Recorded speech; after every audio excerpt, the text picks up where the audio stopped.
air minum memang sebagai bagian dari barang kebutuhan pokok sehari-hari atau consumer staples memang menjadi sektor defensif atau tidak terpengaruh dengan kondisi perekonomian akibat COVID-19 ya.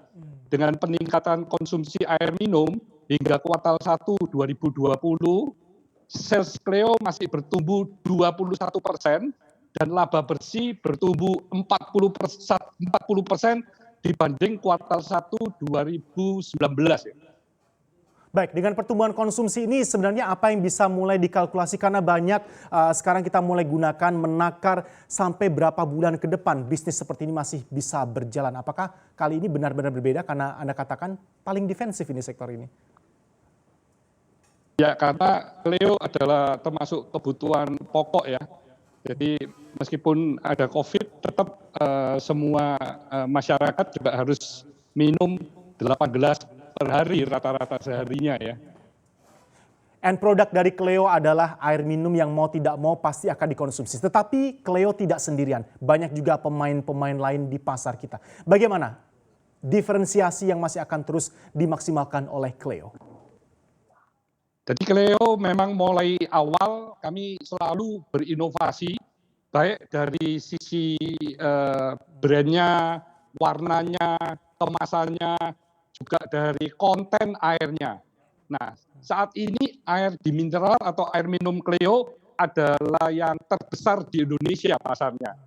Juga kami memproduksi air minum beroksigen tinggi 100 ppm, juga yang paling besar di Indonesia. Dengan mereknya adalah Cleo Oksigen dan Super O2. Yang lain lagi kami juga memproduksi air minum beralkali dengan merek Vio 8 Plus. Dan tentunya kami juga memproduksi air mineral dengan merek Vesta, Anda, dan yang akan datang kami akan mengembangkan premium brand. Baik. Jadi kontribusi saat ini yang paling terbesar memang tetap dari Cleo ya. Baik, apa yang perlu kita ketahui Pak Hermanto, update pemanfaatan capital expenditure hingga saat ini? Kalau saat ini pengembangan di awal tahun masih berjalan sesuai rencana ya. Namun beberapa capex ada yang kami tunda selama masa PSBB menunggu situasi di bulan Juli atau Agustus tahun 2020 ini. Tapi kalau secara kapasitas produksi yang disiapkan tahun 2019 masih cukup memadai untuk memenuhi permintaan pasar ya. Anda tadi memproyeksi ada kemungkinan pertumbuhan konsumsi dari end product Anda sampai ke 21%. Masih masuk akalkah membicarakan mengenai peluang ekspansi bagi Cleo atau malah justru peluang ekspansinya bisa terganjal di masa pandemi seperti ini?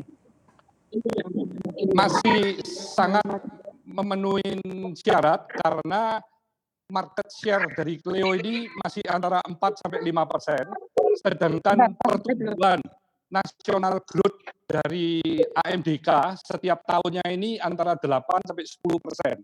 Sehingga kalau kami growth-nya 2-30% itu masih kecil sekali ya, karena kami hanya mengambil dari pertumbuhan nasional antara 1,5%.